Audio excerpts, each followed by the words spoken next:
Welcome everyone to this DOORS webinar, which is dedicated to standardized international best practices in marine data management, curation. And it is also going to highlight the challenges, the gaps we may have in the Black Sea environment in terms of data management, collection, processing, and how we are addressing it in the DOORS project with harmonization methods and different analysis we had with stakeholders in terms of the data needs and requirements. My name is Dina Ibarkina. I work for Eurogoose as a senior policy officer, and I am representing Eurogoose in the DOORS project, and I'm going to tell you a few things about it. Eurogoose in itself is the European component of the Global Ocean Observing System, GOOS, a program of IOC UNESCO. So we deal with all sorts of different data, observations, modeling, and capacity development initiatives. And we are really excited to be here with the DOORS project. DOORS has been evolving over the last 4 years. And we will hear a lot from the experts from DOORS, but also experts from Eurogoose, and especially the partners in the DOORS project, which are the established research infrastructures, ERICs. So I hope we will have a very interesting discussion about what is fair data, why we need to share data, how to share it, how to do it in a harmonized way, an accessible way. And this session will be full also with different audience interactions. Let me first give you some housekeeping rules. So you can keep your videos on or off as you like. I definitely recommend and ask all the speakers to have their videos on so we know where you are and we can see you. During your questions, don't hesitate to put on your video so we can see you easier. This webinar is being recorded because we want to share this recording for later use by Black Sea scientists and not only. So this will be part of the resources we will share in DOORS lifelong learning platform, which is hosted by LifeWatch Eric. Keep your mics off as you do now. Thank you very much. And I would like to start with a very quick overview of the DOORS project, just a couple of words. And then I will introduce the program and we will have a little slide interaction session. So let me move on to the DOORS project. I can't hear the slide, but I can see that thing. Let me see. Okay. So DOORS stands for Developing Optimal and Open Research Support for the Black Sea. This is a project implementing the Black Sea Strategic Research and Innovation Agenda. It has 15 countries involved, most of the Black Sea countries, plus other countries where they have a strong capacity in marine research, Black Sea modeling or research, and different other capacities and technologies, for example. So this consortium is really interdisciplinary, and it is addressing all sorts of different needs of the Black Sea, from evaluating ecosystem status, collecting more data and information, to developing services for users such as decision support, like our system of systems, or capacity training programs, or business acceleration programs. We collaborate closely with Bridge Black Sea project, which is our sister project, which is also contributing to the Black Sea Strategic Research and Innovation Agenda. So here we are here to operationalize the Strategic Research and Innovation Agenda across all its pillars: research, innovation, technology, capacity, public engagement. We are strongly supporting sustainable blue economy with different, as I said, decision support tools and training opportunities. And we have a very central focus on stakeholder engagement, community engagement, local engagement, and ocean literacy. And these are our 3 key programs in the project: the System of Systems, which is an aggregated digital platform delivering information from in situ remote sensing modeling data across a variety of parameters. Blue Growth Accelerator, which is really helping young entrepreneurs and SMEs to establish themselves, train themselves, and also get tailored support for their needs and matchmaking. And knowledge transfer and training, which develops different resources and training programs, including a future Erasmus for the Black Sea. Now I would like to ask you to get your smartphones in motion, and you can scan this QR code and keep it on the side. In a couple of minutes, we will pass to a short audience interaction on Slido. So when you scan the QR code, you should be able to access Slido directly. If not, you can also do it from your browser. Just type in slido.com. Type in the hashtag doors, and you will be able to see Slido. I will launch the poll imminently. First, I want to say thank you to all our speakers today. We have a very nice program. It is the first out of 3 webinars. Today, we are discussing international best practices, the doors harmonization manual, and we are hearing from different ERICs on how they approach data management. And as I said, we want to hear from the audience, your experiences, your concerns, and your maybe other activities that you do in the Black Sea or want to do in the Black Sea. You're very welcome to explain those too. Tomorrow, we have 2 more webinars, which will be breaking down these experiences of existing data services and data management practices into 2 slots. First, we will address biological, physical and biogeochemical data. This will be a webinar at 9 o'clock tomorrow, Central European Summertime. And tomorrow at 2 o'clock will be a webinar addressing biological data. So you can obviously discover the program, and I'm sure you've seen it. So let's start with the Slido poll. I want to take stock a little bit of who is with us today and what do you think about various aspects we're going to be discussing. So I'm launching the first poll, and if you don't see it, please let me know.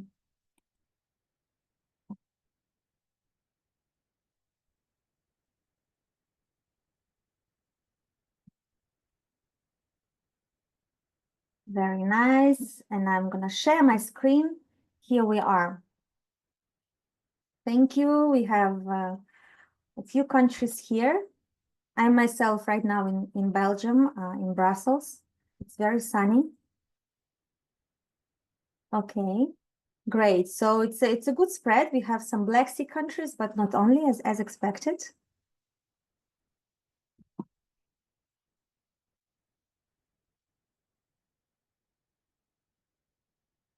Great. Thank you very much. Of course, the speakers are more than welcome to contribute to the polls. Let's move on to the next one. Slovenia, Italy, welcome as well. What is the main purpose of your work? This is to understand what do you do daily. So our speakers and panel can better address your needs.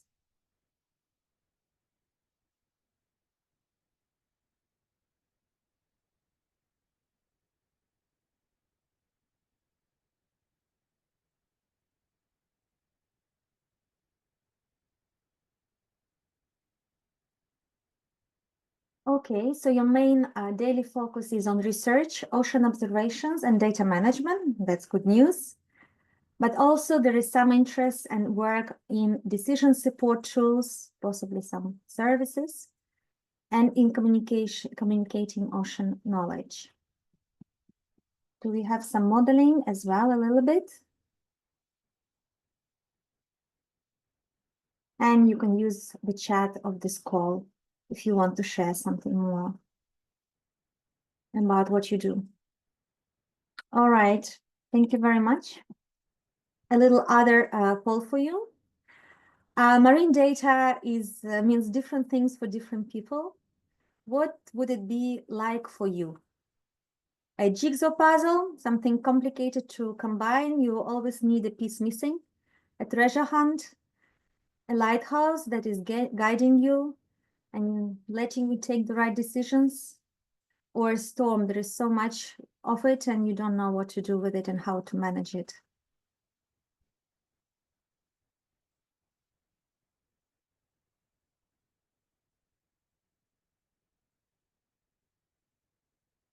Okay, that's a very nice scene setting here. A treasure hunt, a lighthouse, and a jigsaw puzzle. Okay, I hope we can unravel those elements in the discussion after the first talks. I see 43 people online, but only 26 contributing. Please join. There will be more polls. Okay, a treasure hunt is the winning option. Wonderful. Okay, and that's the last one for this warm-up.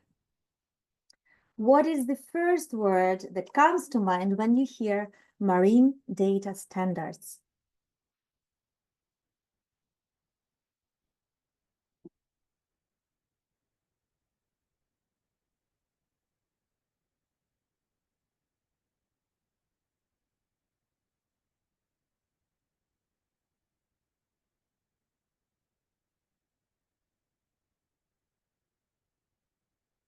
Very good. Fair data, resolution, uniformity,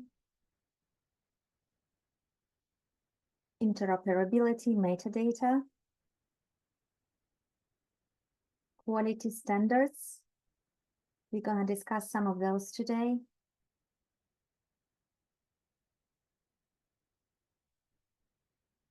What is the connection between fair data and marine data standards?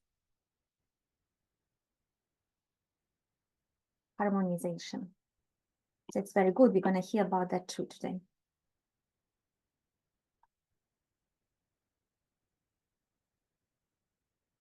Okay, great. On this note, I would like to give the floor to our first speaker today. I have the pleasure to invite Thierry Carval.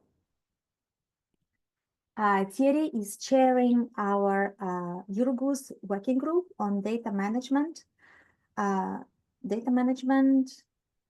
quality, and access. I'm trying to unlock the acronym. The acronym is data MEC, data quality and access. Working group, it is delivering different best practices for the community that can be used. It has recently established a new data policy for Eurogoose, which I'm sure Thierry will say a few words about. And Thierry is also closely collaborating with EuroArgo, Eric, with many different other initiatives, Amrit project, and is from IFRAMA in France. So Thierry, the floor is yours. Thank you for the introduction. So let's, I share my screen. I've got many buttons there that I will hide. We see it well, all good.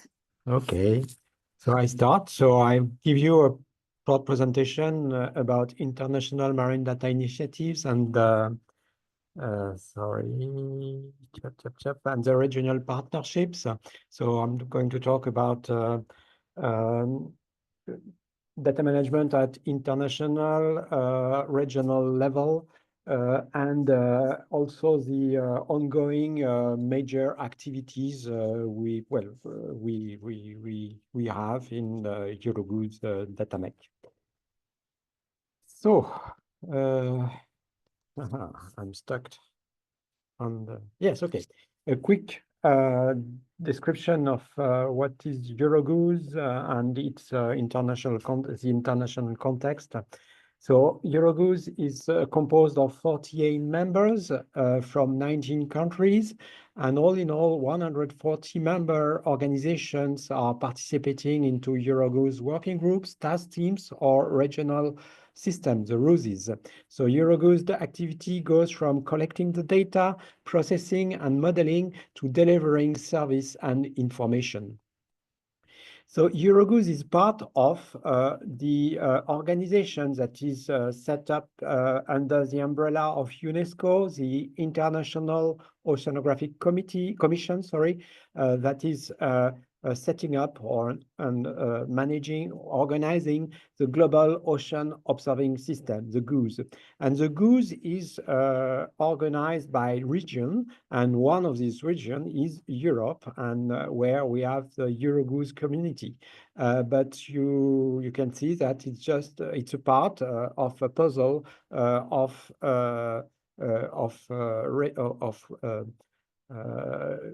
regional alliances. So yes, Eurogoose has a strategy, and the strategy is first to stimulate communities of practices, second to advocate for coordinated and integrated European ocean observing and operational oceanography, then to strengthen and expand partnerships, and four, to promote sustainability across the value chain of operational oceanography and ocean observing, and to mobilize the public on the importance of the ocean and oceanographic services.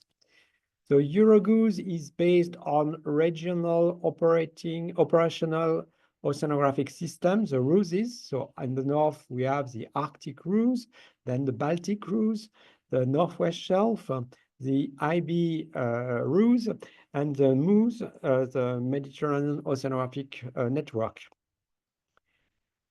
Eurogoose is as task teams dedicated to techniques of ocean observations, techniques and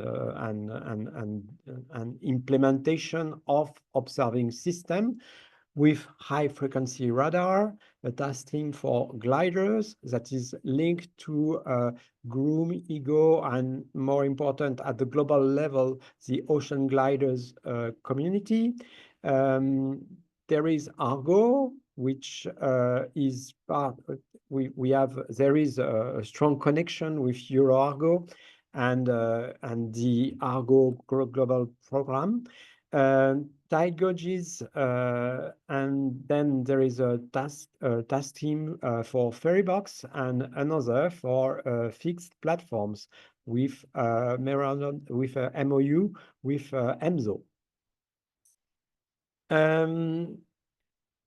There are also working groups within Eurogoose. So there is one working group for coastal ocean, one for biological observations, one is for ocean literacy, technology planning, and science advice, and last but not least is data management. So I'm, as Gina said, I'm the head of the DataMech working group, which is a data management working group, and an important activity in the previous years of the data management working group was to set up and to deliver and to have signed a Eurogoose data policy. This data policy has been signed by the members of Eurogoose, and it is now published in the Ocean Best Practice. A presentation of this data policy, which is extremely important for data circulation, well, I will enter into detail, but the context of this data policy. So in 2019, there was the Open Data Directory Implementation Act for high-value data sets from European Union. And very important, the IOC Oceanographic Data Exchange Policy that was published in 2019. In 2021, it's the WMO that issued a new unified data policy where core data must be freely available and recommended data for which agreements can be needed. So all GOOS physics essential ocean variables and essential climate variables are core data. And in this WMO data policy, the states agree to share and to make a global and free circulation of the core data, and to have some agreements or some possibilities for other variables, which are the recommended data. In 2023, there was a revision of the IOC data policy, and this IOC data policy also wanted to be aligned with the WMO data policy and to make sure or to promote the free circulation of core ocean data, so EOVs and ECVs. And so it was at this time that we, well, in 2023-24, that we drafted and agreed with the institution signatures on the EuroGOOS data policy, the EuroGOOS data policy, to make it simple. So the EuroGOOS data policy is not just one more data policy, it is the European implementation of IOC data policy, where we say that core marine data are shared with the minimum possible delay. Core mean at least physical and biogeochemical essential ocean variable of the definition of the GOOS. Free circulation of EOV data. So these data should be findable, accessible, interoperable, and reusable, and shared through open and free licenses. So the recommended one is Creative Commons Attribution CC license. So the CC BY. It's a recommendation but not an obligation. Quality control and accompanied data should be quality control and accompanied by metadata. It should be submitted to a European and international open data system, available with minimal restriction on use, unless there are valid reasons to restrict the access. So it has to be consistent with the national jurisdictions, international conventions, and treaties where applicable. And so very important to engage EuroGOOS member organization and community to commit and to spend efforts for its implementation. So an important thing now, you know that we are in the ocean decade, and the EuroGOOS data policy is a cornerstone for the ocean decade that ensure open and fair access to key ocean data. By mandating members to openly share EOVs, EuroGOOS supports the decade's digital ocean ecosystem and key services like the WMO World Ocean Database, or Copernicus Marine Service. The policy aligns with global frameworks, so IOC, GOOS, WMO, to promote cohesive global ocean data accessibility. So this transparent data exchange underpins vital societals and economic benefits, from marine safety, climate modeling, to sustaining the blue economy. So the data policy aligns seamlessly with the Ocean Decade's vision for a well-connected and informed global ocean community. So the European implementation of IOC data policy consists of 10 chapters, 10 concise and clear sections. First, data should be freely, openly shared with minimum delay and restrictions. Second, EuroGOOS members share core marine data.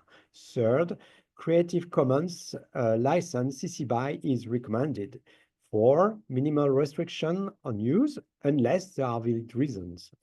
5, free circulation of EOVs is of major importance for science and safety. 6, data should meet fair guiding principle. 7, data should be formatted and quality controlled. use national oceanographic data centers organized by CDataNet International Observation Network or International Observation Networks data systems. And 9, long-term and secure archivals in IODE's World Ocean Database or OBIS. Detailed data and last, detailed data and metadata sharing guidelines. So these are the principles of our European implementation of the IOC data policy. So the take-home message is Eurogoose data policy is the European implementation of IOC data policy. This is our commitment. We signed it for ocean data circulation and use in support of European and global policies and societal challenges. It promotes ethically open data, as open as possible, as closed as necessary. Clear and ambiguous data licenses, such as CC BY, long-term archives in certified repositories, and fair principles. So, saying this statement is one thing. Another thing is that working for fair data is a continuous task. It's a continuous improvement. So, we are now, the European partners of Eurogoose signed the data policy, and now the important work can really start for the implementation. And we identified different priorities, and one of them is the data DOIs. So a major purpose of digital object identifier is to enable accurate citation in publication. So this ensures that researchers and observers receive proper credit for their data and that their work can be reliably referenced and built upon. So we recommend to set the granularity of data DOI with regard to the citation. You have to think about this dataset is published and how will it be easily citable and cited, and the DOI should be, the granularity of the DOI should take that into consideration. So an important part of the data policy implementation is, so I'm talking about DOI for data publication, but beyond that, it's about data traceability policies. That is an ecosystem. We want to create and to work in an ecosystem of PIDs, permanent data identifiers, to identify clearly and ambiguously different part of the data management activities. So whenever you want to publish data or to make a publication, a scientific publication, it's a good choice to cite scientific contributions, the scientists, with PIDs like ORCIDs. When you want to make a publication, a scientific publication, it's a good thing to use the Crossref digital object at Crossref DOIs. For publishing data sets, it's a good thing to use the PIDs of data sites. And in the publication in data sites, don't hesitate to use the PIDs of Crossref, of ORCID, and so on. When you want to cite organization, to credit the organization that were part of the data set of the publication production, then use PIDs such as Aurore, which is a PID, permanent ID for organizations. European Union is very efficient in attributing grant IDs, so permanent IDs, they are actually DOIs, to their projects. And if a part of some activities has been funded under a project, then make use of these PIDs. If some when some software have been used to generate the data, and to perform quality control, to perform data processing, then it's it is important to keep track and to preserve the software that have been used to generate the data, so that the science so that the data publications and the science around it could be reproducible. And there is software heritage that takes care of the long-term preservation of software and attributes PIDs. So I will stop there, but you see that it's important to have this, we consider it's important to work and to use more and more PIDs in our data system. So in this ecosystem of PIDs, there is, for instance, OpenAir. That is a European platform as a service rather close to Zenodo, that empowers research communities to effortlessly create, manage custom web portals. So this intuitive system enables the automatic indexes of resources, dataset, documents, by providing research patterns for metadata across a range of PIDs: Crossref, DataSite, WAR, Grant ID, Org ID. So the message here is that whenever you make a publication, whenever you issue a data set, whenever some people has to be cited around a scientific activity, it is important to use PIDs such as this one.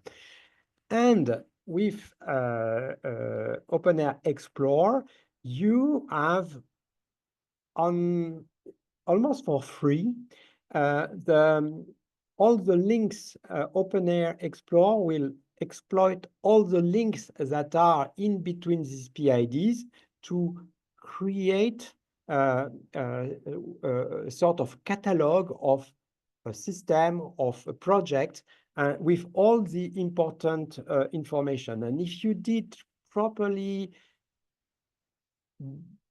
produce fair publication, fair data, fair citations, then OpenAir will be able to aggregate all this information without effort from your side. The effort is to create the correct and to mention the correct PID, and then you can get pages like this one. Here is an example with OpenAir Explorer. It's a page that describes the EuroArgo RISE project. So here it was a call from InfraDev, and here is the budget. We have the starting date and the ending date, and all this information has not been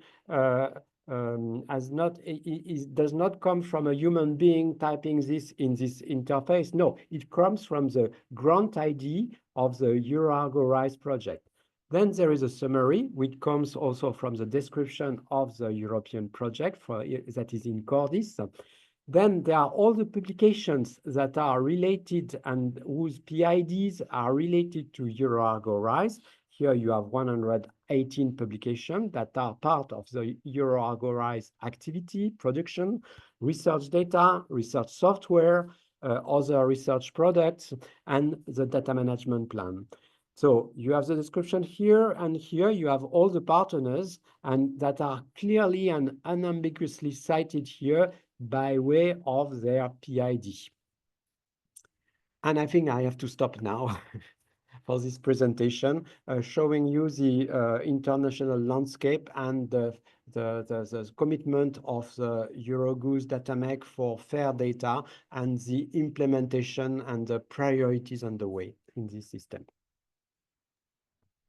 Thank you very much, Thierry. I suggest you type questions in the chat if you have any questions. And let's move on to further exploring the international data landscape and drilling a little bit into what really is fair and what is not. And I'm very happy to introduce Conor Delaney, Technical Coordinator of the European Marine Data and Observation Network, EMODNET.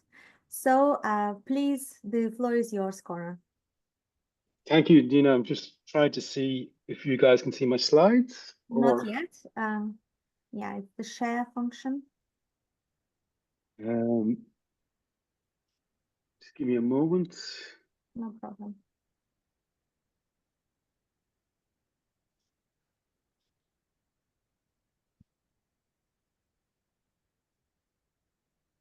I have share on. I'm not seeing anything. Oh, hang on. Yeah, You it's got it? getting there. Getting warm. Put it in presentation mode because you have lots of things open, I think. And now you need to swap the screens because Yes, I realized that too. Yeah. Do we have a button for that?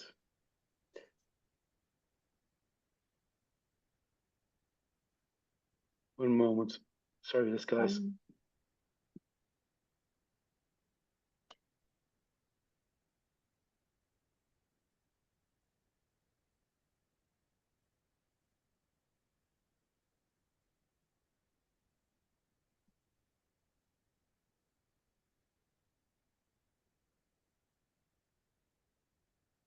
Perfect. Didn't take too long. Very well. Okay, hello everybody. Thank you very much for having me here. I'm Conor Delaney. I'm the technical coordinator of EMODNet, which is European Marine uh,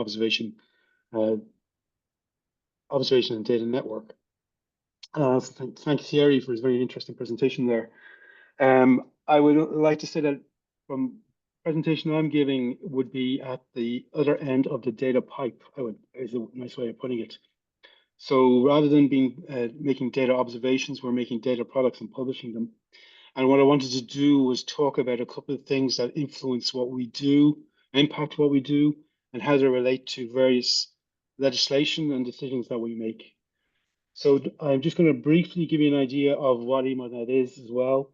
So EMODNet, we fit a gap that exists. Member states have data collection programs, but Europe as itself doesn't have an overarching entity like you'd have in the United States, like NOAA. So we don't have any member states that are obliged to publish data products for all of Europe. So what EMOT that does is gather data from from the seabed up to the top of the water column uh, and creates data products, aggregated data products for all of Europe, and provides that service. We do this using we have a team of experts who do the data aggregation. So they were the people who reach out to their communities, and they are directly involved with the data collectors.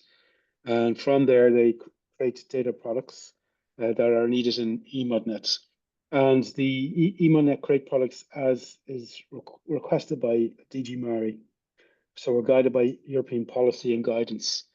And we have a very large network who work on this. So to give you sort of an idea of the scope here, this is some of pictures of the key products that we work on that we have. So, for example, with Symmetry, we produce the European digital terrain model of the seabed. If it wasn't for EMODNet, that wouldn't exist. I'll come back to it in a few minutes. For EMODNet Physics, we collect ocean observations from sensors all around the globe.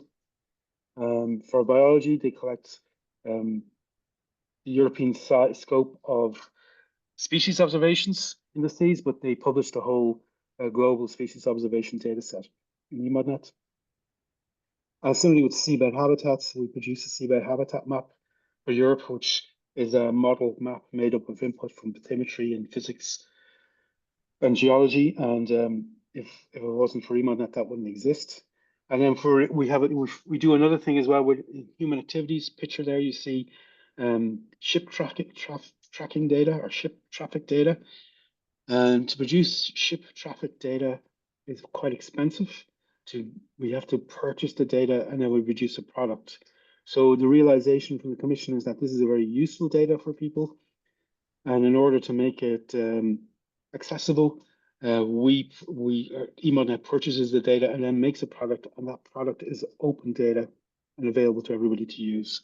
So we try and fill the gaps that exist in the marine data space as best that we can. And we publish everything through our EMODNet portal. We've got one EMODNet portal, and in that portal you'll see, for example, this is the seabed habitats. We publish the seabed habitats, and we also have access to the metadata. And our portal is a data discovery and download service, so you can download our data products directly from the portal. So as a touching on FAIR principles earlier on, we talked about metadata, and as you see, we have well described in this map here, well described metadata for the seabed habitats map, but there are more in our catalog. And also touching on the traceability. So of data in the EMONet bathymetry DTM, what you see on the left is a map which we have on EMONet showing all these sources, all the surveys that were used to create the data set that was used to make the EMONet digital terrain model of the seabed. And in that layer with the patchwork quilt there, you can click on each of those areas and go right back to the original source of the data, which can be in national ocean data centers or it could be in the private sector. In some cases, that data is open and it's accessible to you. In other cases, it's restricted, but you can see where the data come from, and we're creating that link between the data and the data product. So how is this done? Briefly, I'm going to touch on this. We have talked about data standards. So in EMOD, that's our thematic groups, or made up of the experts. They're familiar with the data standards in their community, say it's biology or bathymetry or physics, and they work with the communities to aggregate data sets from national ocean data centers, research projects, and then they work and try and harmonize that data so that they can use that to publish a product that is available to users. But one of the key things, and you have it down here as the last point, is that EMONet is a permanent service of DG Mare. It's not going to be, its life goes beyond the lives of typical Horizon projects.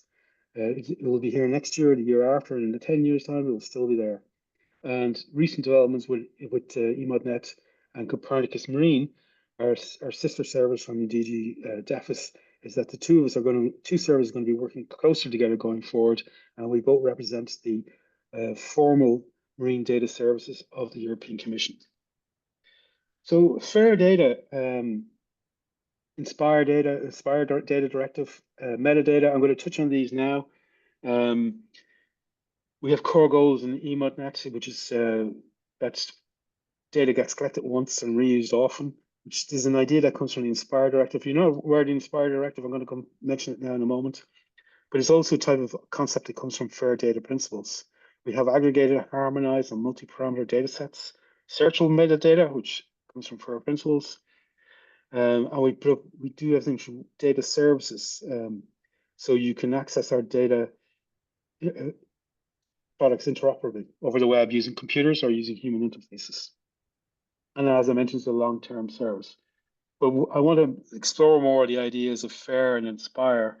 And for EMODnet, Inspire, the directive that came in 2007, and it was an attempt by Europe to create a network of shareable environmental data.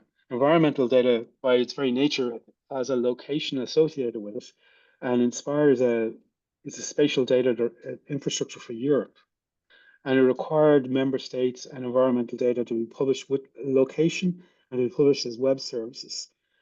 And we are very much based on using Inspire principles. So our data is available in geographic formats or through geographic web services, and we're very much focused on Open Geospatial Consortium web services. I'll come back to more about this later if you're not quite sure about, and I'll explain it more. But what I wanted to get across the point here is that one of the key things about Inspire is that you have adequate metadata with the Inspire, with your data, so that the data is findable and searchable. But this is way back in 2007.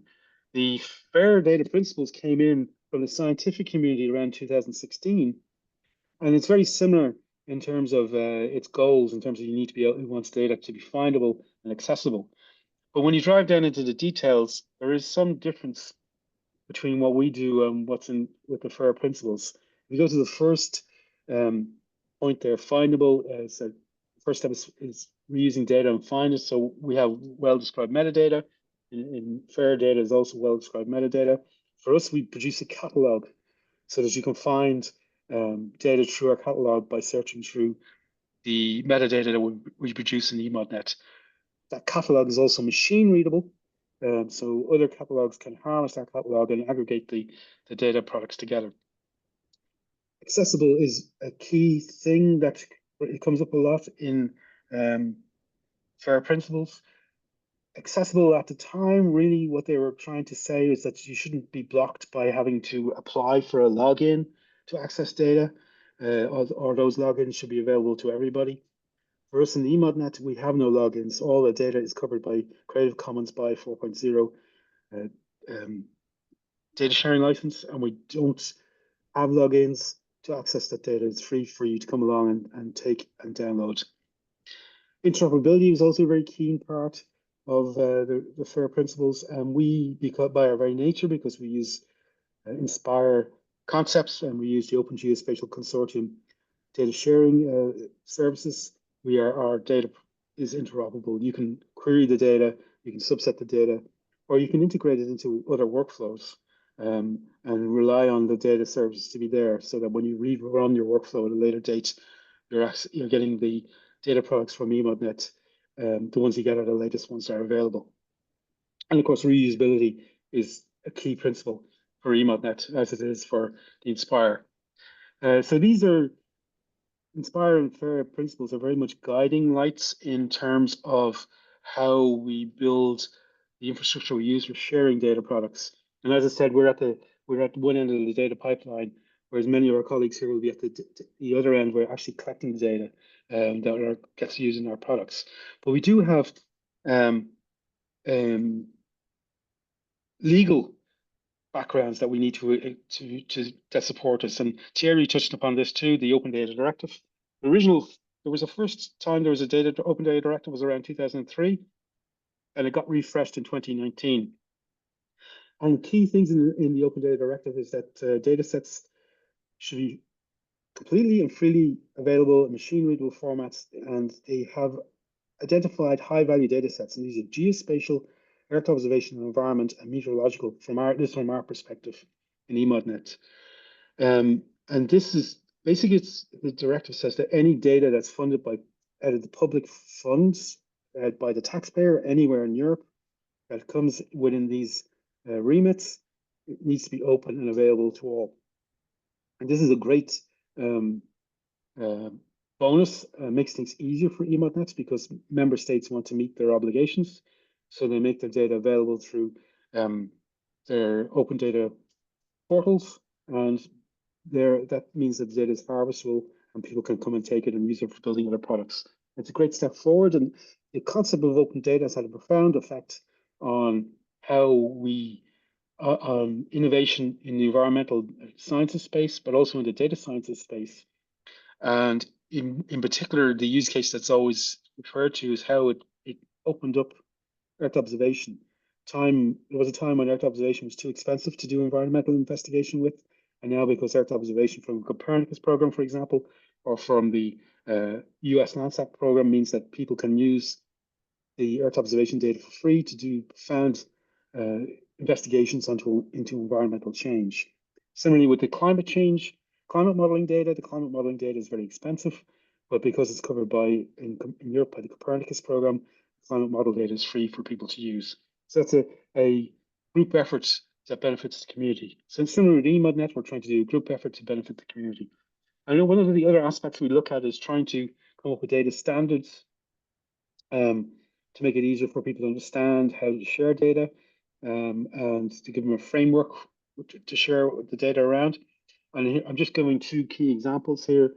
On the left-hand side there of the slide, there is the set of standards we came up to describe the level of a data. What does a level 0 data mean? What's a level 1 data mean? When does data stop becoming data and become a product? The different levels of sophistication associated with data. And on the right, there's a vocabulary server that has information about different product standards that we use in eModNet. These are all very keen because very important to us, because in 2023 we were told by the Commission that we needed to centralize all our services because we used to have 7 separate portals. Now we have one portal, and the way we were able to do this was very strongly influenced by the fact that all our colleagues in the 7 separate portals were using OGC services, and they are also using the same standards that we were advocating to people to use.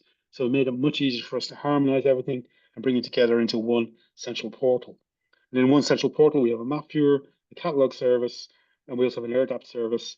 And also all the information from all the different thematics is all in one spot. To give you an idea of that, we have a map viewer here where you can click on um, data from different thematics. I see in there it's bathymetry and human activities, and they can be overlaid on each other within the map viewer, and you can draw a box around the data, those layers, and draw and download the data that's in that box based on those thematics. Before we were centralized, you couldn't do that, and now it's possible across all the different thematics to do this type of subsetting. This is for biology. We're looking at orca whales off the coast of Norway. So the ways to download the data is the same across each of the thematics. But we go beyond what I call the scientific data as well. We also have social or society data. We're collecting all the maritime spatial planning data into one spot. The member states produce their maritime spatial planning plans, and they have volunteered to work with us to help produce their maritime spatial plans on EMODnet. We're waiting at the moment. In that picture, you see that Ireland and France are missing, and Italy and Greece, but they've all committed to help develop their spatial data layers to do this.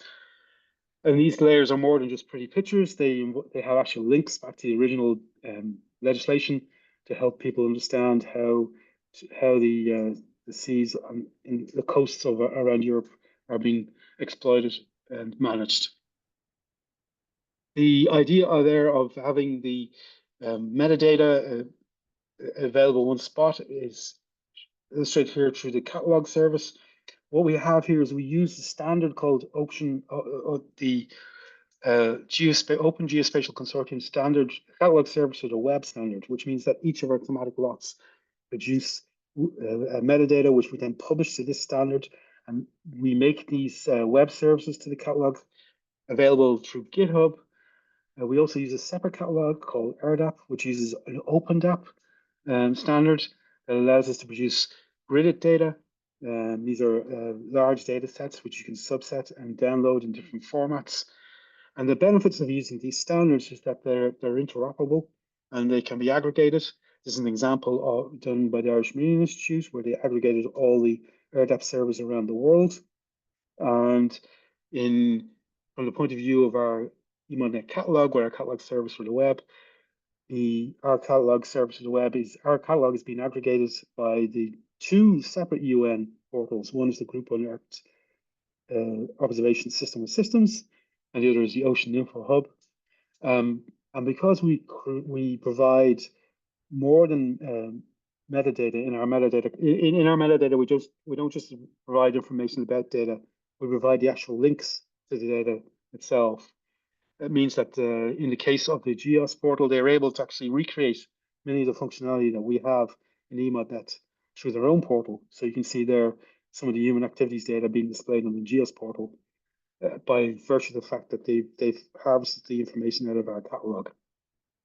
So we're building on top of success stories we've had in the past and how to share the data products that we make. And the next level we're going to now is with the European Digital Twin of the Ocean.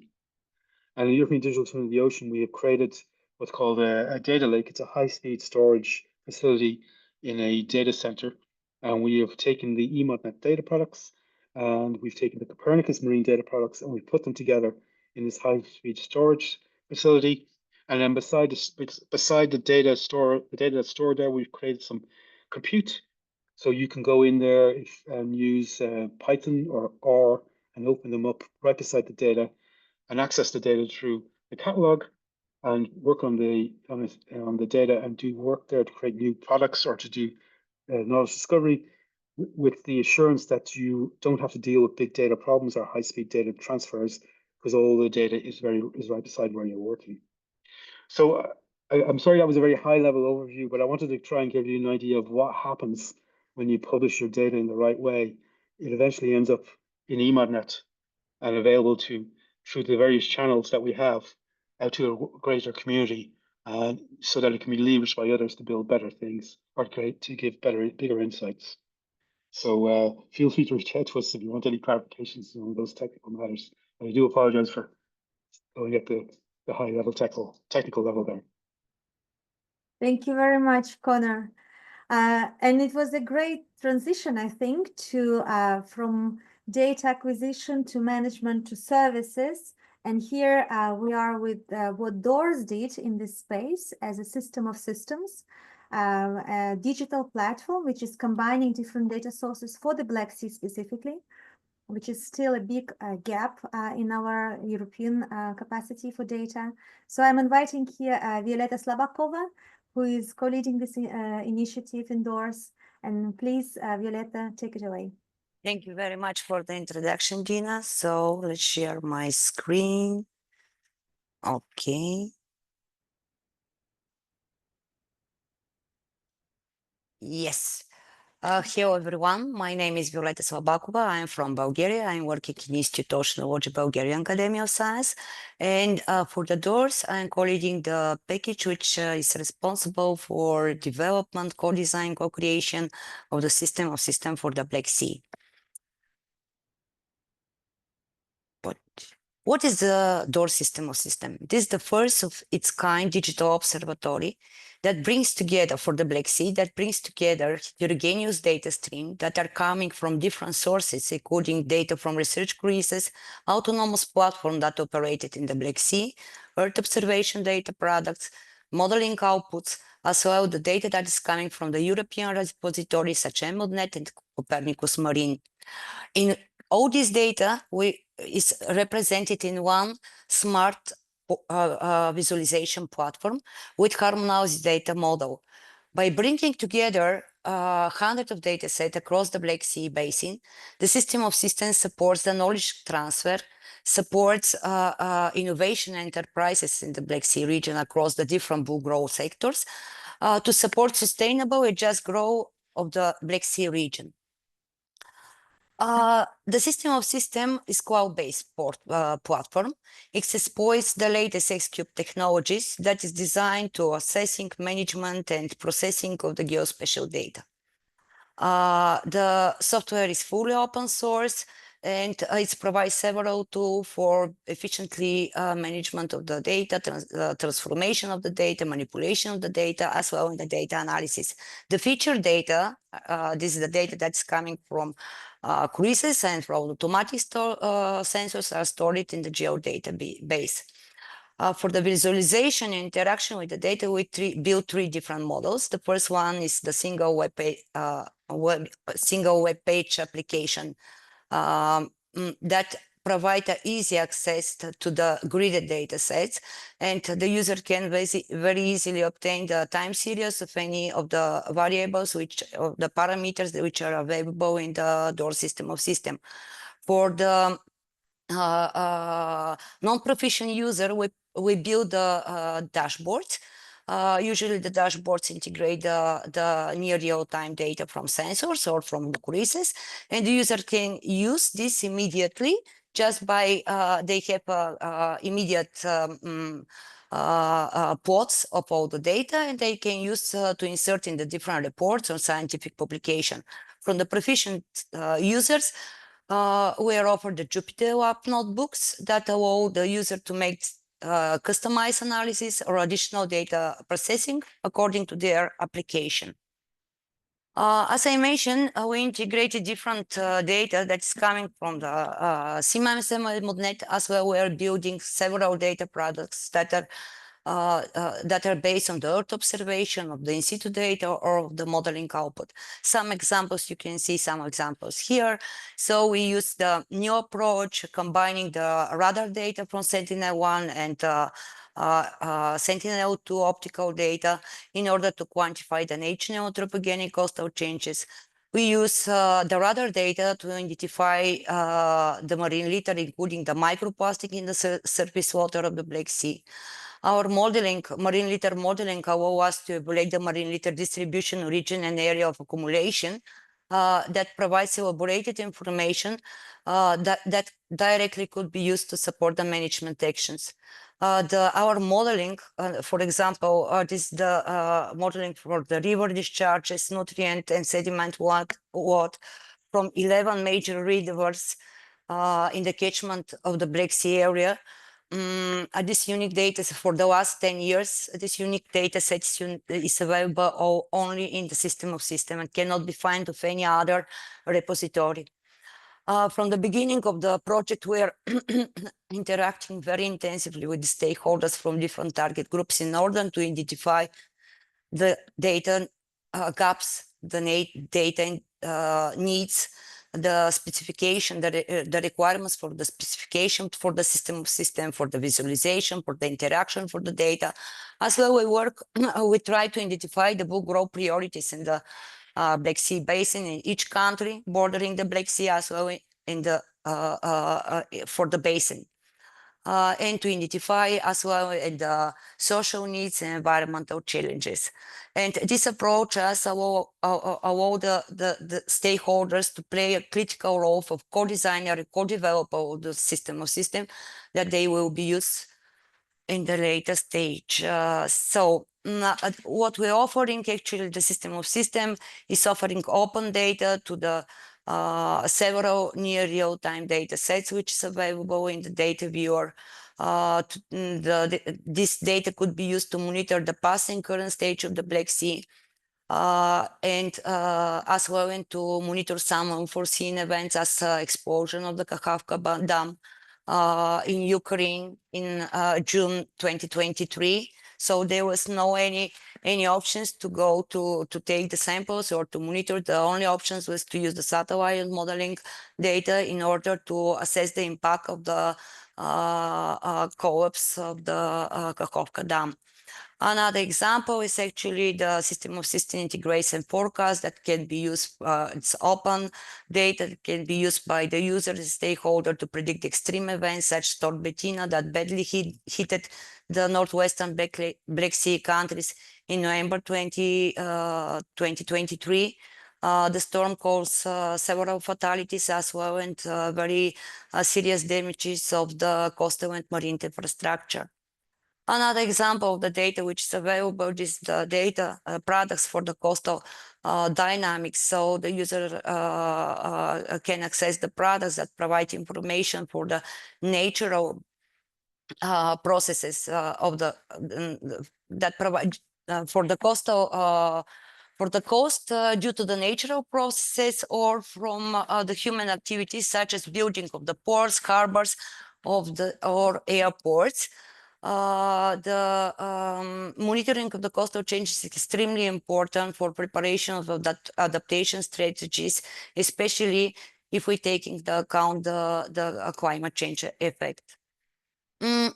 As I mentioned, we work very closely with the key stakeholders across the different bull grow sectors in the Black Sea. This example of the Burgas port, we work closely with the port authority, and they ask us to prepare for them the dashboards with a forecast, weather resistant forecast for the different terminals of the port Burgas, as well as to provide them the real-time information for sensors in order to better navigate their routes, because there are several cabotage vessels that connected the different terminals, which is distributed along the Burgas Bay that is connected by the small vessels. And for that reason, they ask us for real-time data from sensors. Additionally, the port of Burgas would benefit from any other data sets that's available in the data viewer.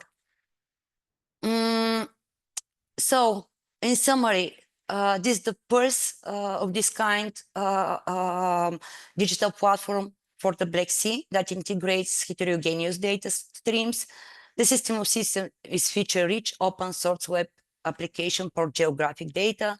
The SOS is extensible and tailorable for the specific application. The platform is cloud-based, scalable for big data and many users, and the SOS is operationally proven with user access management. Regarding the next step, the first and most important that we need to try to sustain continuous operation of the system of system as public and free service for the Black Sea. We continue integration of new data sources in line with the stakeholder requirements.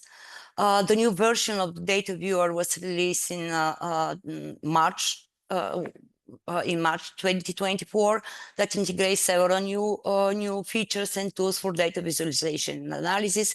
And we're planning also to develop a mobile app for the SOS for easy access and operation. Thank you very much. Thank you so much, Violetta. It's really exciting to see what the project can achieve in such a short time. Yeah, I hope there will be more and more people trying and playing with SOS and seeing how they can adapt it to their needs and use it in the future as we keep developing the platform even after the doors is ended. I would like to, we are mid-time in our webinar. I would like to turn back to a Slido poll. So please open again your phones, and I will be sharing my screen over here like this. So you can scan again the QR code if you haven't yet done so. I hope more people can participate, and we have 3 very short questions for you. Let's go. What is the most difficult or confusing about sharing marine data in your experience?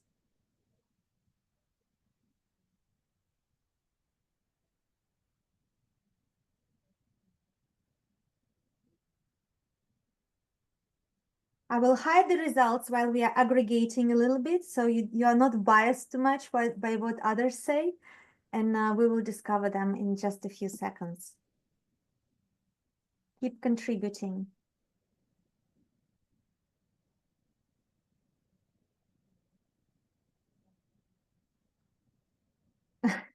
Okay, it's still only one. Okay, another one. So what is the most confusing about sharing marine data? The most difficult? Multiple portals. That's true. Any of the speakers want to say anything about how to go about multiple portals? What do you think, Connor? What do you think about this first of issue, all, for example? First of all, I realized I spelt multiple wrong, so apologies to everybody. From the point of view, it's the many portals that get generated through EU search products create a fractured landscape. And we always have to bear in mind that time is not static. There's always a new generation of people coming out of universities, and they need to provide a unified and steady idea of where marine data is coming from. For example, with RemodNet and Copernicus Marine on a European level, the Commission is very keen to make sure that people understand that those 2 services are the 2 formal services of the Commission, so that people do not get confused with the other services that exist. So I'm looking at the far end of the data pipeline now myself. So when you go down to the other end of the data pipeline, when you're actually producing data, there's also the problem of where do you find the standards and where do you find the communities that you can get help from. We need to sort out things at all levels to improve marine data sharing. Thank you very much. This is a good transition to our next poll on the types of services you use. Do you use specific existing services among the many, or do you, or you do not? And which one those are? And I suppose we spoke about the importance of standards, and if other speakers want to intervene on that, we can continue the discussion. It's really important what you mentioned, Connor, and that will also be nicely considered in our next talk about the DORS harmonization manual, which looked into different ways and gaps in harmonization of different standards across different countries in the Black Sea, and how this also can be combined with what we have here in the other part of Europe. Okay, so those services quite, well, the European services that you just mentioned, Connor, well mentioned here. They are well known. We also have some of research infrastructures mentioned. NASA, very good. We will see Black Sea door system of systems. Here it comes. Very good. All right, let's move to the last one for now. I think. No, last but one. How do you use data services? When you access it, do you just download the data and use it on your own, or you like to explore the virtual environment that the service provides?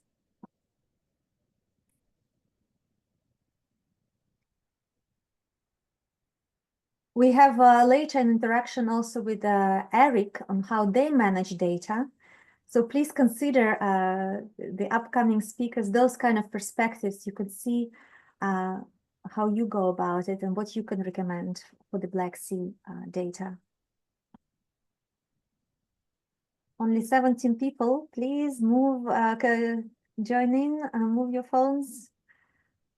Okay, more coming up.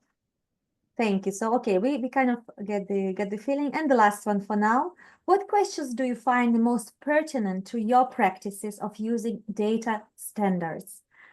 You have multiple options here. Is that the understanding of what standards to use? Is it knowing how to find the standards?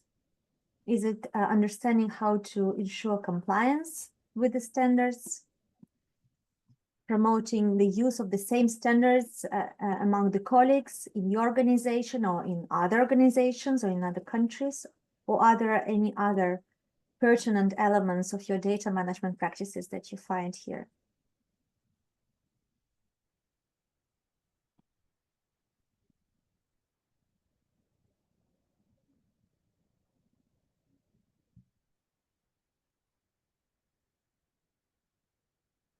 Understanding what standards to use and promoting the use of the same standards by other colleagues are on the top. And I think this is quite a nice lead into Poppy's talk. So while you are finishing responding to this poll, and I thank you to those people who have joined as well, the polls. So Poppy Paku from HCMR in Greece, she's leading our work on data standardization and harmonization in the DOORS project. And within this work, DOORS is developing a data harmonization manual for the Black Sea scientists and also public authorities who want to have access to data for their environmental monitoring. So I will stop share here and welcome. The floor is yours, Poppy. Okay, thank you, Dina. Well, I will share my presentation now.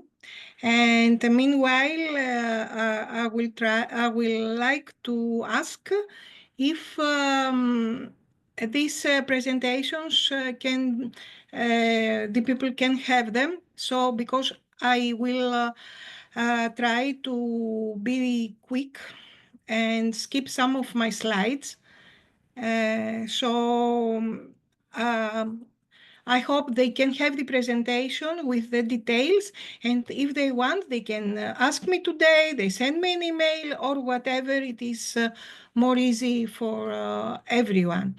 Well, I am Poppy Pagu. I'm from the Hellenic Center for Marine Research, and I'm the co-leader of the Work Package 2, which is about harmonization of methods and data, because it's not just that we want to have fair data, but also the methods that we produce data should be harmonized among the countries in the Black Sea in order to be comparable. So the work package we are leading is about the development of a manual of harmonized methods for data collection, storage, and handling. And this is what we are right now. We have produced the draft manual with guidelines and recommendations to establish best practices for studying the parameters of the status of the marine basin in Black Sea. And we have disseminated to several stakeholders, partners, and experts for comments till the end of this month. And according to the comments, we will revise the draft manual to produce the final manual that will be presented during the final stakeholder meeting in Bucharest in May. What we have been doing is to compare and adapt guidelines for the Black Sea needs, ensuring compatibility also with Marine Strategy Framework Directive and CMAP. This work package also had the objective, since some countries in Black Sea are EU members, others are not, but they have to follow ecosystem approach for the Black Sea Commission, how they can all use comparable methods. And that is, okay, this is, let's go. It was just the hardcover of the manual. To reach the manual, we have worked for a series of other deliverables through work with stakeholders, asking about what they believe are the knowledge gaps and needs. We have created an inventory of existing databases with Black Sea data and catalog the methods, and also we have performed intercalibration exercises for some parameters during the cruises. Mostly, and also in lab, like for marine litter that we have done in HCMR with a Romanian expert. Also, through the stakeholder meetings, we have decided that we cannot work with all the parameters that, let's say, marine strategy or ecosystem approach is asking to assess. Through the stakeholders' replies, we have decided that the basic groups of parameters that we have worked with for the harmonized the manual of harmonization is biodiversity and habitat, including the non-indigenous species, which is an important issue in all regional European seas and in Black Sea. On eutrophication, an old issue. Marine litter, coastal zone dynamics and its management, good water quality and contaminants, exploited fish and shellfish. And during the latest stage with stakeholders, we have decided to include methane and climate change, since also they have some interest on that. So I'm going a little quicker than I have discussed. You have already heard about the FAIR data that they need. What I would like to make you understand that when we ask about harmonization of methods that produce data, etc., what we want to do is not to make you have all the same methods, but to achieve or improve comparability of similar methods for data that have been collected by separate studies or from databases from different individuals. And standardization does not impose a single methodology, but we have to find ways to make an agreeable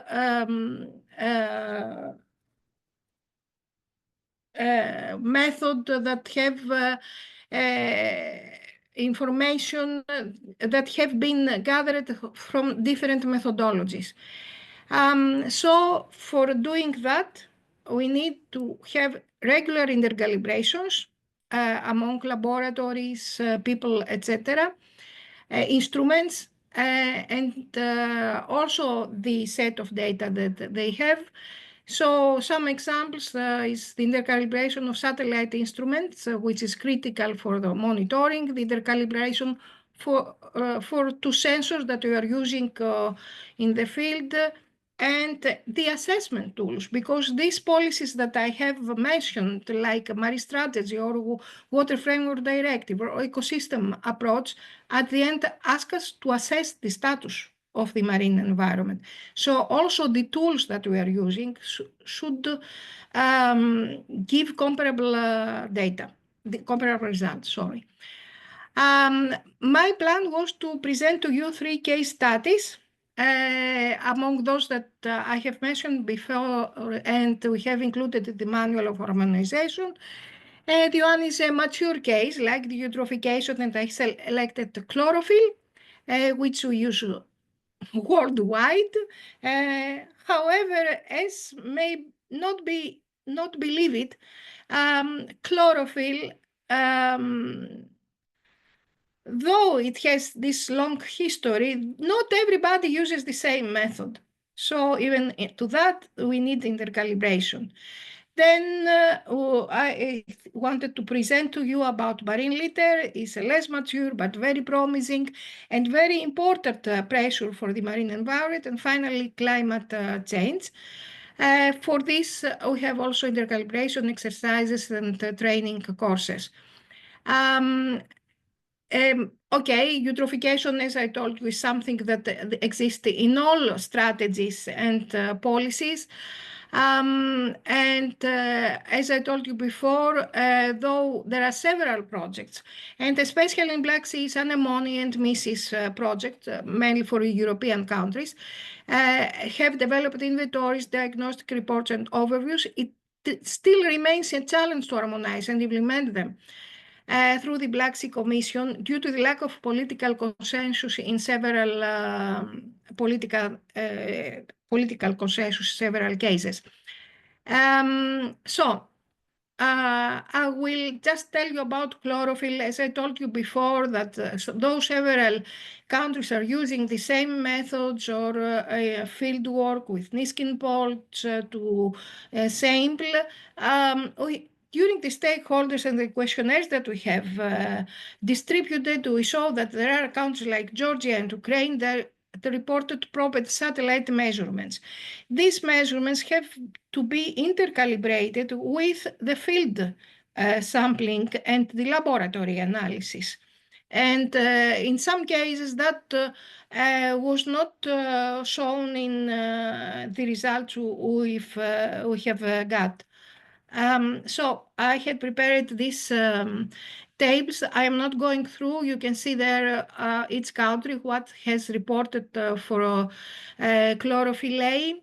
In the questions we have, you can see that there are Georgia and Ukraine that they say they do satellite work. We need we'll have to intercalibrate, as I told you, with the field work and so on.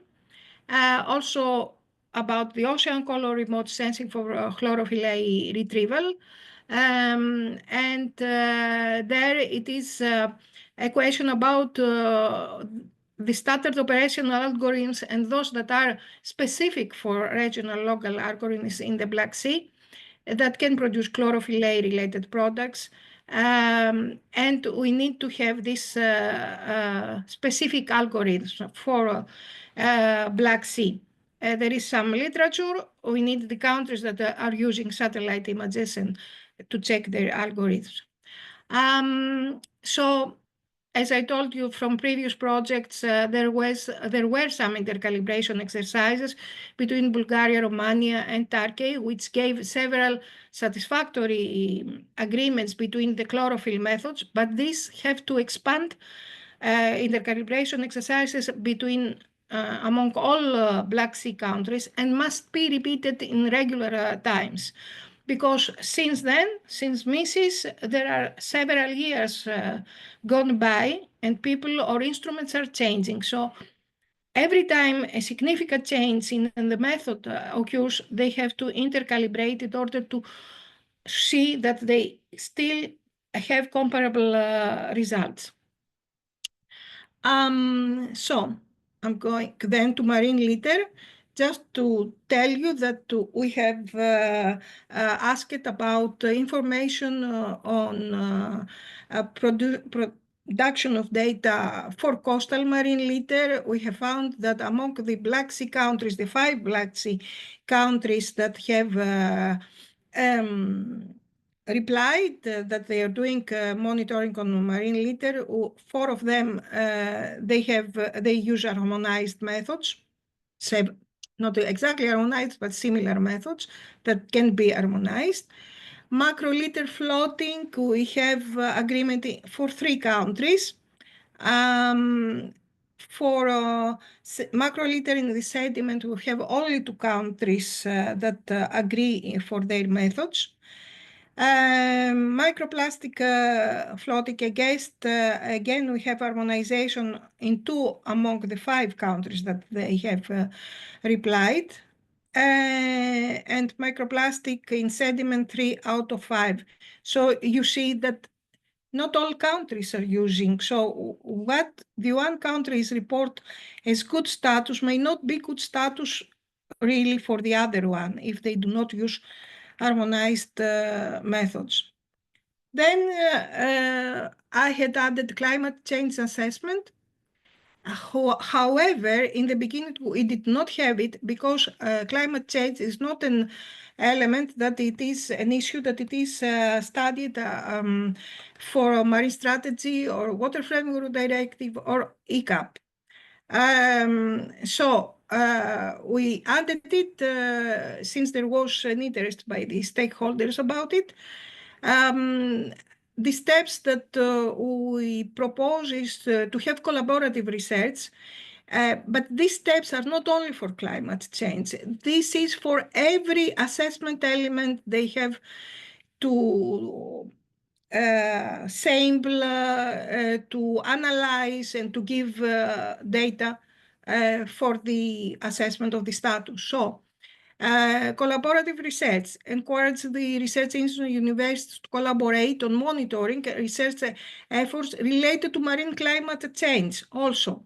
The others are more classical, what I have sent you, and more years that they are doing, but they have to do that also. Data sharing. Promote the sharing of data on climate parameters and ecosystem among the countries, possibly through a centralized data repository or platform. This can also be SOS, the system of systems, but also a centralized data repository for Black Sea is more wide need. They need to have standardization on their methodology and works towards standardizing measurement techniques and collection methodology. Policy coordination. The ministries, competent authorities in general, have to facilitate policy coordination among countries also, and capacity building. There are some new parameters here, not new, but anyway, they need to have personnel that have an expertise on the parameters needed to be measured for climate change. These are some tapes. I'm not going through them, just tell you that you can find in my presentation parameters that need to be collected. We need data for them regarding climate change. Like sea surface temperature, depth of the cold intermediate layer, ocean heat content, salinity and sea level rise, dissolved oxygen. This can be found also from other assessment elements. Partial pressure of carbon dioxide, acidity pH, total alkalinity and solvent and organic carbon. This is a table with what countries have reported that they are measuring in relation to climate change. You can see that some are using like CTD for collecting the samples to produce their data. Some are not using the same. So this need to be intercalibrated to have harmonized data if they cannot use the same methods. And at the end, I have some general conclusions and recommendations that can fit to any assessment element we have discussed through the manual, like technical specifications and monitoring methods to be consistent in the regional or sub-regional level in order to provide comparable results.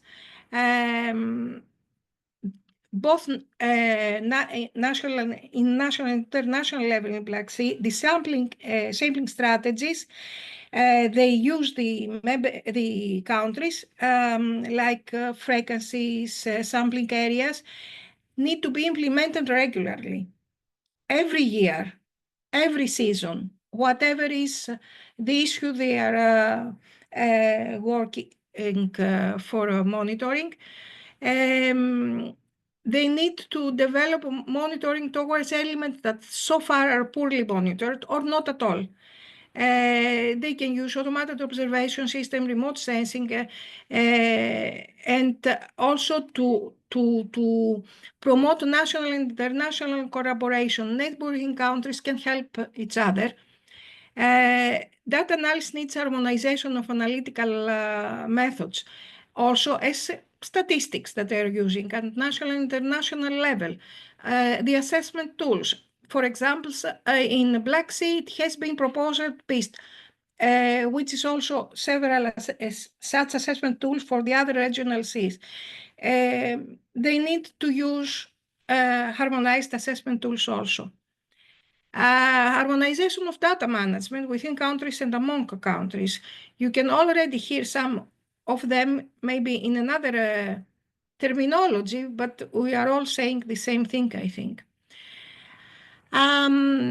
Comparability among the assessment methods, if they not use the same assessment methods, in order to be able to compare the status between subregions in Black Sea. National assessment methods need to be harmonized at the regional level, therefore. Indicators must be developed at national and regional levels because we are scientists, but we have to communicate our results to the competent authorities, which are not biologists or chemists. So if we can agree to indicators used and give them a value that say if they are not in good ecological status or not, then we can help them to make decisions about the measures they have to apply in their areas. Also, harmonized setting of reference and threshold values is needed. This is not just Black Sea. Most of the European regional seas, they have not set reference or threshold values for their assessment work. The assessment of ecological status need to be published for wider use. People must be informed because in that way citizens can be aware of their status and can understand how to deal with the marine environment. Quality assurance and quality control in all Black Sea, you have already heard about it. I have already told you about intercalibration exercises, data reporting essay and fair data. We heard today a lot about them, and the accessibility to databases, the reliability of quality assurance and control, and increased financing for monitoring needs. Because we need to regularly monitor for most of the parameters that are describing the status of the marine environment. And as I told before, monitoring capacity needs also capacity building and to have up-to-date instruments and general equipment. Not very old. We need also to have regularly update our laboratory equipments to have reliable data. Coordination, synergies, and collaboration with the competent authorities and policy makers, having a general network that will have a just before I have started my presentation, I had a call from the Minister of Environment to ask me almost every day, I have this collaboration. We have to have this collaboration with the competent authorities to understand what we are doing and to make them understand what we need. So regular monitoring is needed. So just the message we have is that through DOORS, we have identified a series of data gaps and have produced a guide to minimize these gaps through the harmonization of research efforts between the Black Sea countries. We have to include monitoring, evaluation, reporting, and measures in strategic, operational, sustainable management of Black Sea. Eliminate the misalignment across countries by establishing regular monitoring programs through regional agreements. We have to involve in that work the high interest factors from fisheries, aquaculture, wind, energy, etc. And finance, as I told you, new equipment, new like the Argo floats that can provide the profiling of the Black Sea easier than the classical methods, and share data in open data platform as SOS, and the harmonization integration of the existing and new ocean knowledge, and the availability of credible scientific evidence to inform industry and will help reduce the impact of human activities on the ocean, and also to reduce the risk and enable better planning of the use of Black Sea in our case. So that is what we have been trying to do in the harmonization manual. We are not asking to change everything. We are asking to make exercises to see that your data in Black Sea are comparable, despite what method you are using, and do regular intercalibration, agree in frameworks, and go on like that. It's not easy. It's not Mediterranean. Also, we have several such problems, but this is, we think, the way. So please, if you have any questions, here is my email. You can find it in the presentation, or you can ask me, or the manual will be available in the project website or another website. Also, you can ask me to send it to you if you are interested in more details. Thank you very much. Yes. And we will be further discussing the manual and its application during the DOORS final conference in Bucharest on the 5th and 6th of May.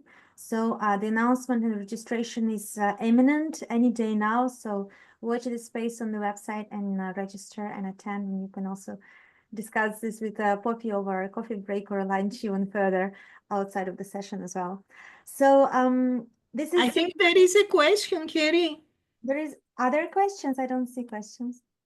Why Thierry has his hand? No, I think I think it's okay. I don't think. Okay. Yeah, it's fine. So we need more observing capacity in the Black Sea. Thank you for highlighting the data gaps.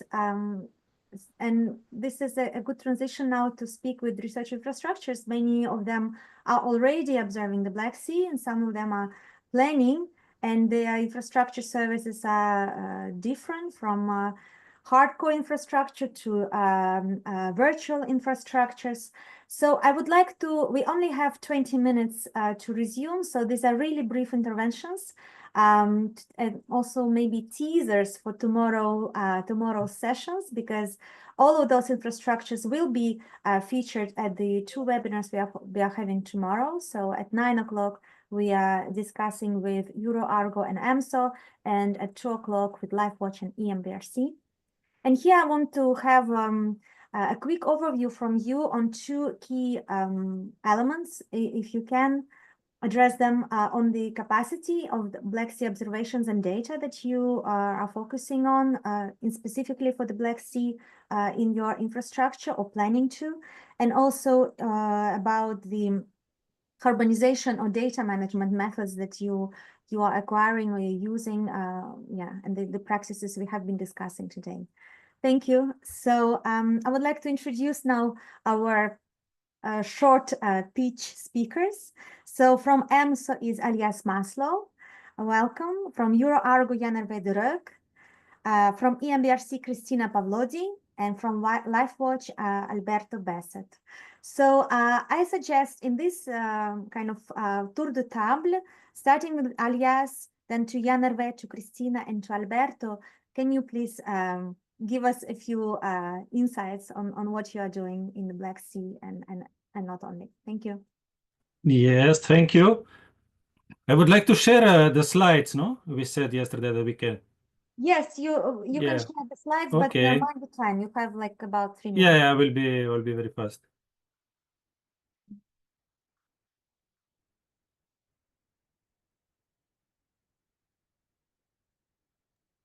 Perfect. Thanks, Alias. It's perfect. Yeah, maybe just in a presentation mode. Okay. Everyone. Okay. Mm.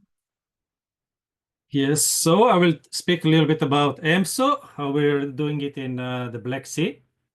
So EMSO is a distributed European research infrastructure. We are basically a network of seafloor and water column observatories. We have 8 member states, 14 regional facilities, 27 European institutions, and we have around 130 variables, parameters. Among these are also physical and biogeochemical variables. And the goal is to have fair data and services for a scientific community. So EMSO, at the beginning, have the idea to have a centralized system, but then we found out that it was the data and the regional facilities were too heterogeneous, so we adapted for the federal system.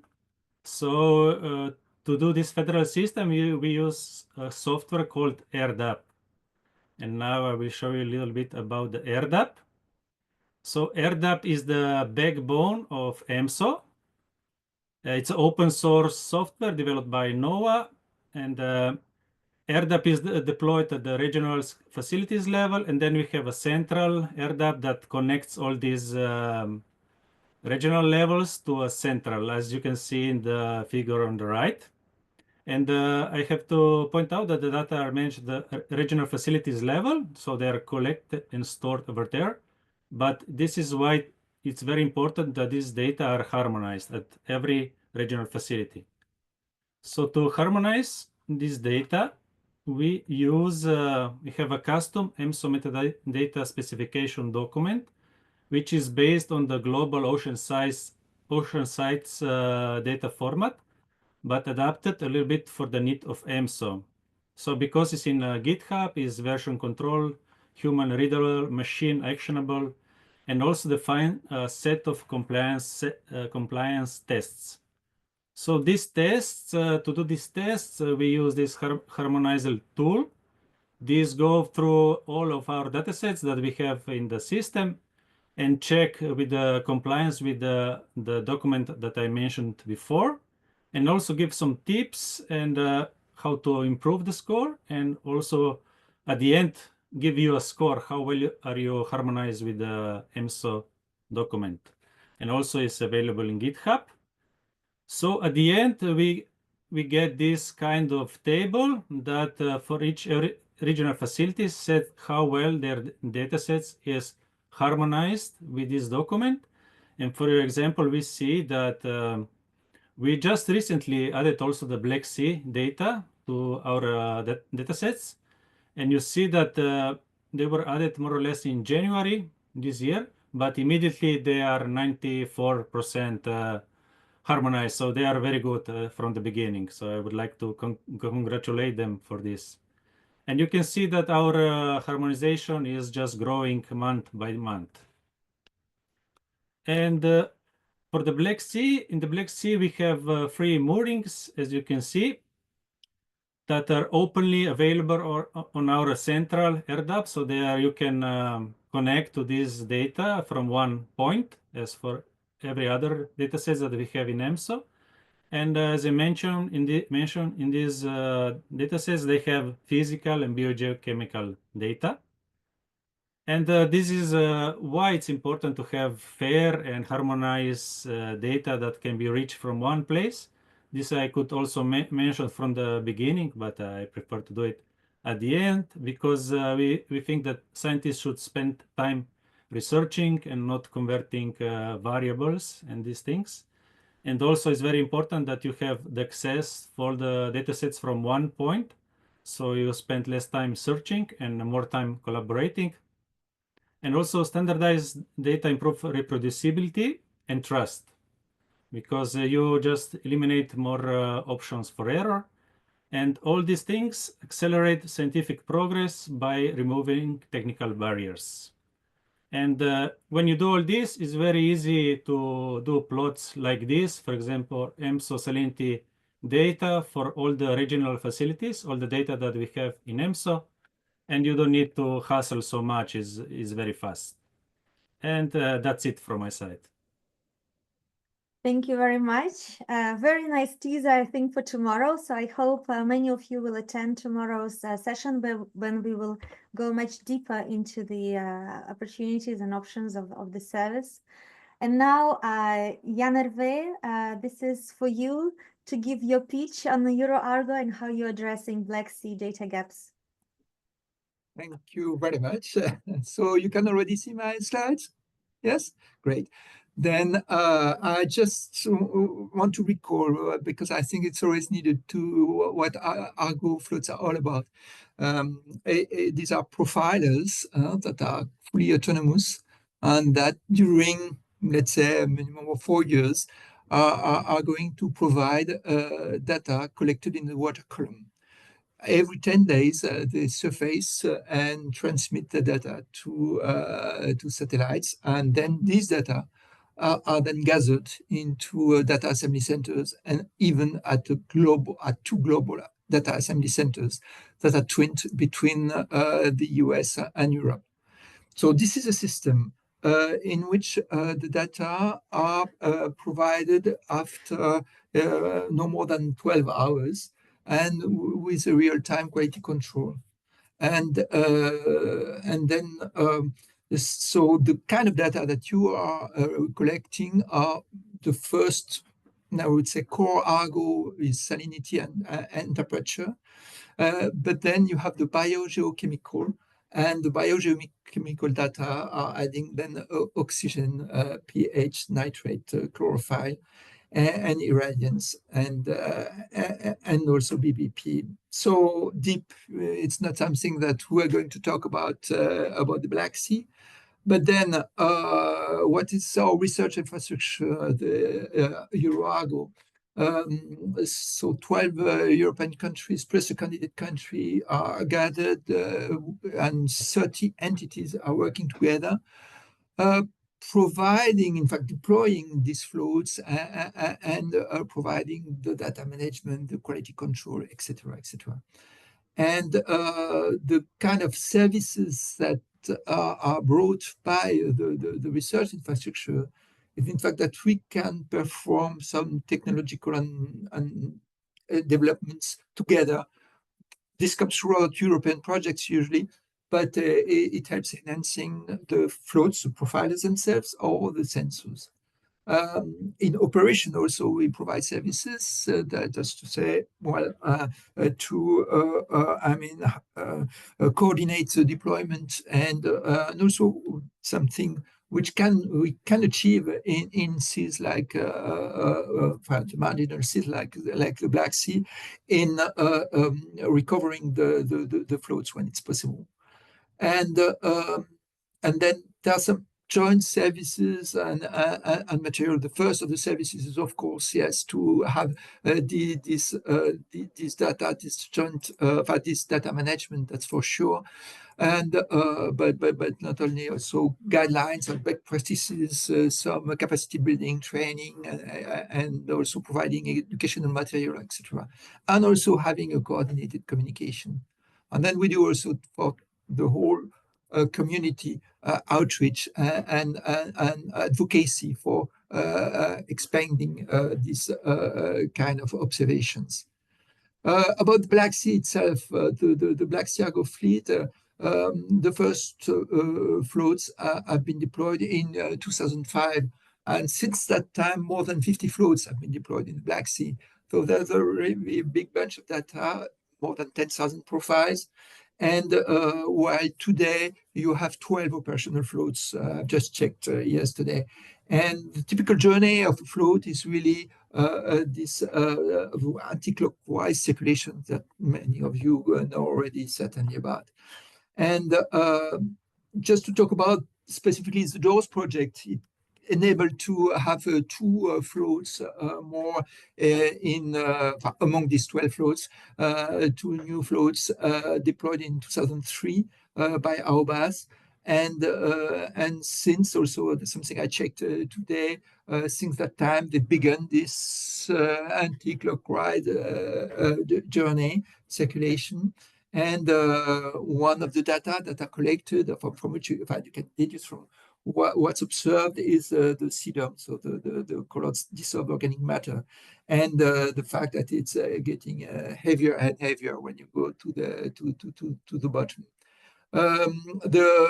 These floats are these specific BGC floats. That's to say that they have this fluorimeter, an upload for oxygen, etc.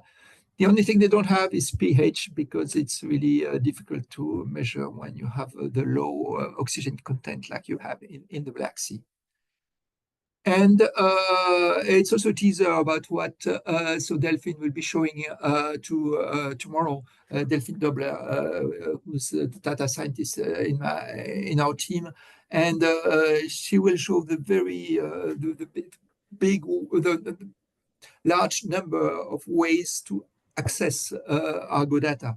So one of the real-time ones is, of course, to get on our sites, but you can also get them directly by AirSync system, and they're also sent to all the meteorological offices through the so-called GTS.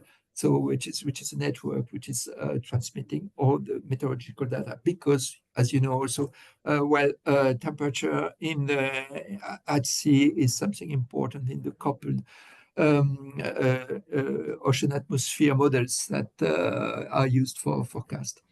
And then you have a whole bunch of ways to access them, even on very new ways on the cloud, on Amazon, and also once the quality control is made, not only in real time, but after 1 year, then there are also so better fit data, because, of course, something people can say about Argo data that the sensors might drift, but then, I mean, through expert eyes and collocation with other measurements, this drifting is corrected.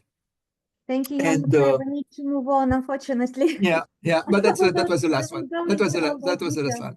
Yeah. Thank you. I'm sorry I have to break in, but yeah, for sure. To stop on time, and then we still have two Erics to say a few words about the Black Sea opportunities of data and their management practices. So I would like to hear from Christina Pavlodina from BRC, please. Christina, just a couple of minutes. Yes. Hello. So in the sake of time, I will just speak. I will not share any slides. I will share tomorrow afternoon. So I'm Christina Pavloudi. I'm working for EMBRC, the European Marine Biological Resource Center. EMBRC is Europe's research infrastructure for marine biological resources, and it provides access to marine resources as well as services and facilities that can allow researchers from academia and industry to study the ocean. So EMBRC at the moment has more than 10 countries, not more than 10 countries, more than 70 marine sites, because some countries participate with more than one site. And as I said, it offers the state-of-the-art services supporting fundamental and applied research. So if you take a look in our website, I will share also some slides tomorrow. We don't have currently any station in the Black Sea, so this is a gap that we'd really like to fill in, because research in the Black Sea is really important, and I know all of you participating here already know about it. But because through our participation in the DOORS project, we conducted sampling in the Black Sea. So we collected water samples through the standardized protocols that we have developed for IMOBON, which is the first European Marine Omics Observation Network, which we are coordinating and running. So let's say that these samples were the first, the baseline, let's say, for starting an IMOBON observatory in the future in the Black Sea. So we'll talk about it tomorrow in more detail, but briefly what we're doing is that a big part of what we're doing involves around IMOBON. So we are collecting data from water, sediment, and hard substrate, and this data are being sequenced, and there's a whole of data processing afterwards, data management, and a whole lot of provenance. We strive to make our data as fair as possible. During this effort, we use European infrastructures and initiatives that are well known, and global ones, of course. We use IMODNet, OBIS, the European Nucleotide Archive, and so on. But I will not bore you with more details. I will talk about it tomorrow. Yeah, it's good to be here. Thank you so much, Christina. Yeah, so tomorrow from 2 to 4, we have a session with EMBRC and LifeWatch. And here, Alberto, just a few words about LifeWatch and what kind of interesting virtual infrastructures you are offering in this case, please. Thanks, Dina. I will follow the example of Christina without using my presentation for the sake of saving the time. LifeWatch, as you know, is a science research infrastructure. So basically, LifeWatch Eric is not actually collecting or storing data, but is building services and advanced services for all aspects of data analysis, modeling, and building, scenario building, and something like that. But the national nodes that are the national node of LifeWatch from the different national members are actually collecting data, handling data, taking care of all aspects of data cycle, and then everything is then federated in the LifeWatch infrastructure. So when we deal with the National Center and the aspects that are related to data, and particularly to biological data, the type of data that are going to be actually collected and stored and organized in the different data portal of the national nodes are constituted by both occurrence data, abundance data, trade data, experimental data, environmental parameters, spatial data, and other type of data that are basically organized using component for metadatation that is constituted by the ecological metadata language, try to have the most rich as possible metadata, and also the services in order to map different metadata standard on the ecological metadata language. And then the data then standardized using mainly Darwin Core, but again, also with other type of standard according to the type of data. And the interoperability of the data is supported by very rich controller vocabulary and ontologies that are exposed on the eco-portal of LifeWatch, and then can be served in order to have all type of data annotation in order to have to be sure to have machine-to-machine activity. So since one of the national member is Bulgaria, then of course we have also data that are related to the Black Sea, and also from other national node their collection of data. And then we are going to present all these components of the LifeWatch infrastructure and the services that we can offer, not only for the standardization and harmonization of the data, of the biological data, but also from some more advanced services for the data analysis and modeling. Thanks for your attention. I hope I have been fast enough. I hope you're all excited to join us tomorrow at 2 o'clock for the biological data management, and in the morning from 9 to 11 on physics and biogeochemistry. You will hear much more from our research infrastructures. And I want to give you the very last, very short poll. Please tell me and each other, what's your biggest takeaway from today's webinar? So we've heard a lot of very rich information. I hope there will be time for you to process it. You can rewatch those this video, and you can rewatch those slides on DOOR's lifelong learning platform. In the coming couple of weeks, they will be there. So we heard from Thierry Carval about Eurobus activities on data standardization and policy. We heard from Conor Delaney from eModNet about the international and European initiatives on data management. From Violeta Slabakova on the DOOR system of systems, which is a platform specifically for the Black Sea and integrating many different data sets, including remote sensing and in situ data.